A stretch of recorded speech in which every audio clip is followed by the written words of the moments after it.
Fala pessoal, seja bem-vindo ao meu canal e hoje eu vou explicar para vocês porque eu venho diminuindo a minha posição em fundos imobiliários, pretendo zerar nesse ano e vou te dar todas as explicações aqui porque que eu estou fazendo isso, tá?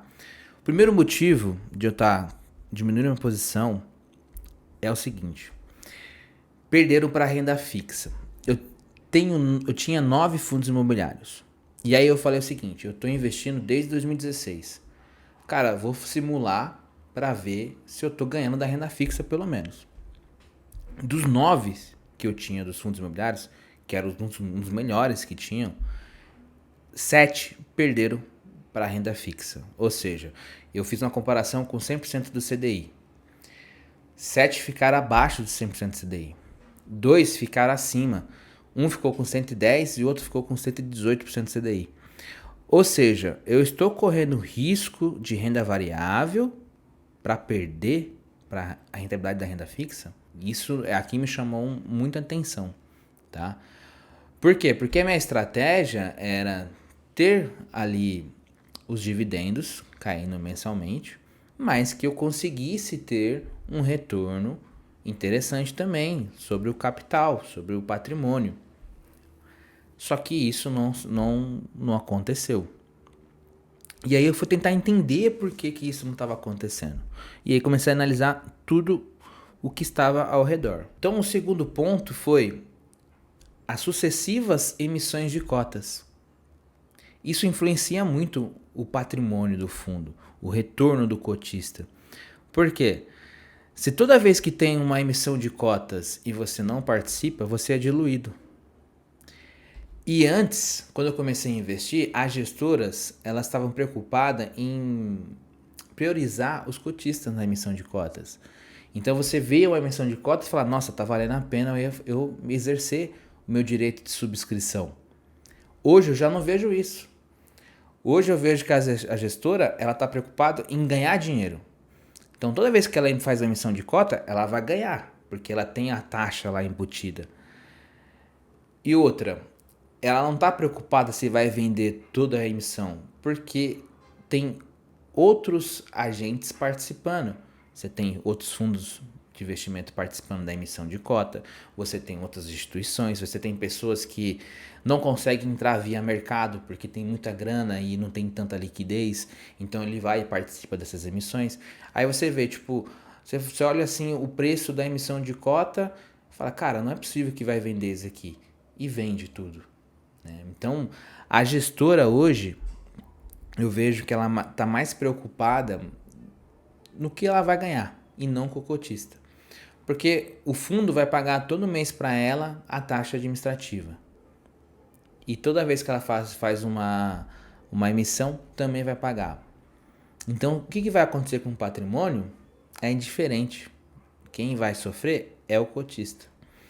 É diferente, por exemplo, quando a gente investe em ações e você tem ali as mesmas ações que o controlador. Vamos pegar o exemplo do Itaú. Eu invisto no Itaú também. Só que eu tenho as mesmas ações que os controladores. Lógico, um número infinitamente menor.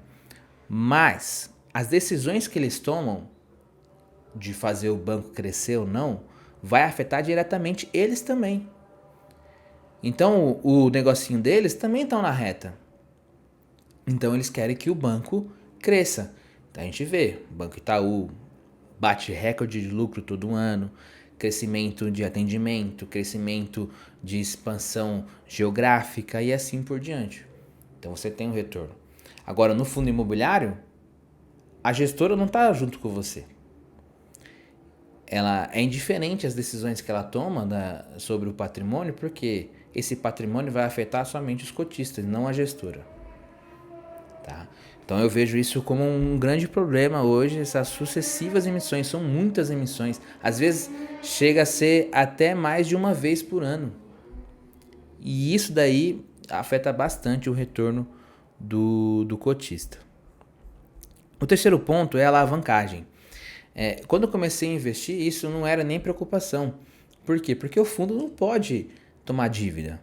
Só que aí os gestores acharam uma brecha na lei, né? Que você pode, por exemplo, comprar um imóvel que tem uma dívida, você pode pegar o seu contrato de aluguel e fazer um CRI, e aí esse CRI você coloca no mercado, recebe o dinheiro a valor presente, né?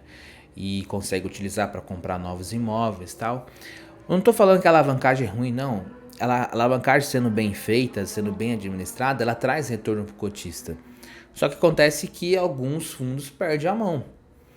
Então você vê que a alavancagem com 25%, 30%, e isso é muito complicado, né? Eu estava lendo até um relatório esses dias de um fundo imobiliário que tinha lá, ó, a gente tem aí uma obrigação de pagamento de cento e poucos milhões, só que isso daí talvez a gente não consiga assim encaixar ali no nosso fluxo de caixa.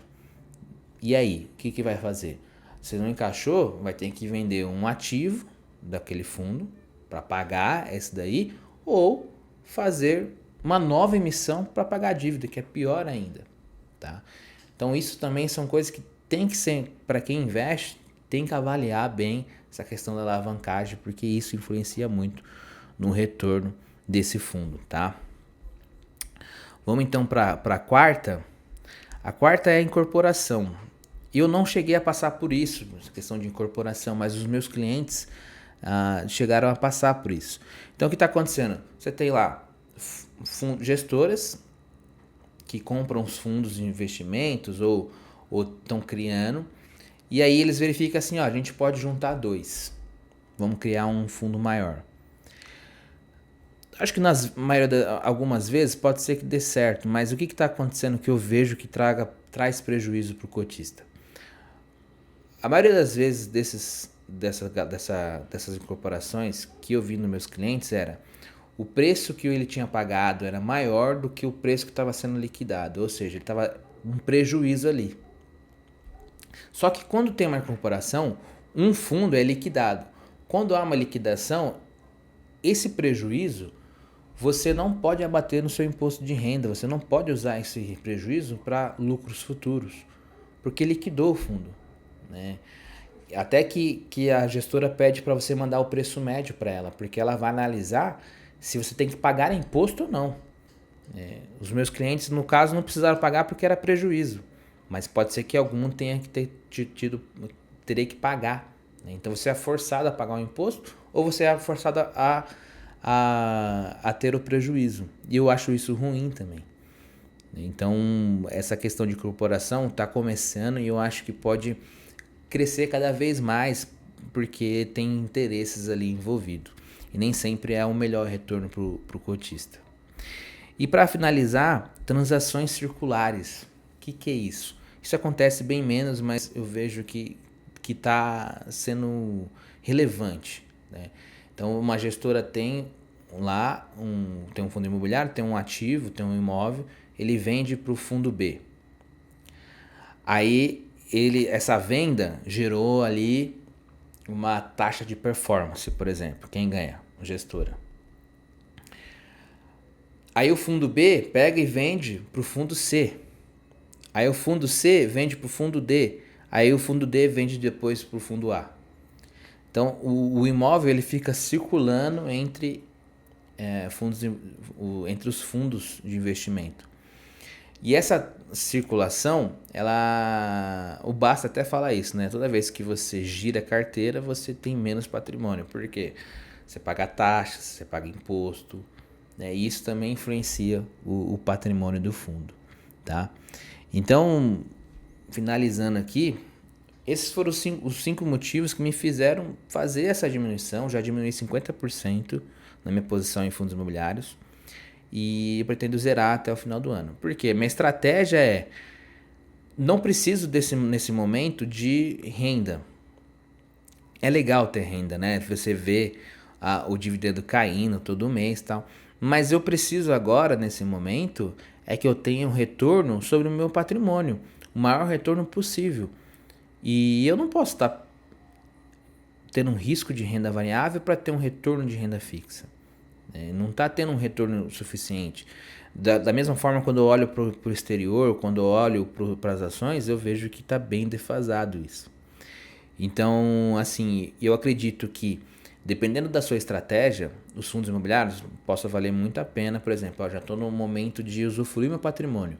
Aí sim, é legal porque você consegue escolher alguns fundos imobiliários interessantes para ter renda.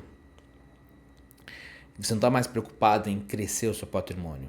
E a renda dos fundos imobiliários, queira ou não, ela é uma renda interessante, porque ela não paga imposto de renda. Ela ficou fora da reforma que a gente teve agora.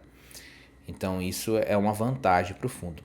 Mas pensando na minha estratégia de crescer patrimônio, não está me atendendo mais. Perfeito? Então foi isso. Não sei se vocês gostaram ou entenderam. Se vocês quiserem comentar, deixe o seu comentário aqui. E vamos junto continuar nessa caminhada de investimento. Espero vocês no próximo vídeo.